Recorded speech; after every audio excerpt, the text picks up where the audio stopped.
Hello world, Brian here from Noggy.org. I am continuing my series telling you about myself as much as I find it painful. I feel like I gotta push through. Gotta push through and get to the end of this. So anyway, let's get to know each other a little bit better. The last time I talked to you, I was telling you about the first time I'd went in for a medical detox at Thomas Hospital and that I'd got out and I was ready to make sure that never happened again. It was very I think trauma gets thrown or traumatic gets thrown around a lot. But for me, it was kind of traumatic. It was the first time I had been hospitalized, and it was immediately like a trip to the ICU for 2 weeks, and it was in the height of COVID, so none of it was fun. But when I got out, and I was determined this was not going to happen again, a couple of good friends from previous season of my life had come down to stay with me and make sure I got home, and like we had a good day kind of getting acclimated with society again. And I remember we got stuff to make mocktails, and, we had a good time.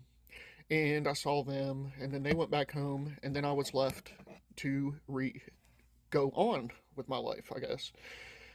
And, I was full of piss and vinegar, so I made it a good 30 days. And then I started having the thought that almost everybody has, and I was like, well, I got over the withdrawal, and we've gone now, but I bet I could drink normally now, like I don't have to physically drink.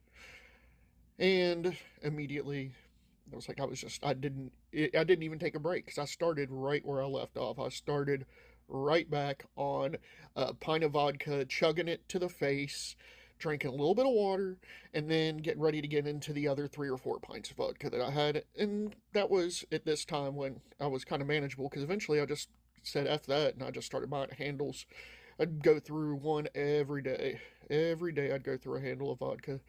And if I could afford it, I'd get the blue label because it would get me there a little bit quicker. And that I could make last for a little bit more than a day. But I was really feeling it on those. So anyway, this life continued for a while. And I would get to where I'd start feeling really sick again, or I'd get pancreatitis. Eventually I became diabetic.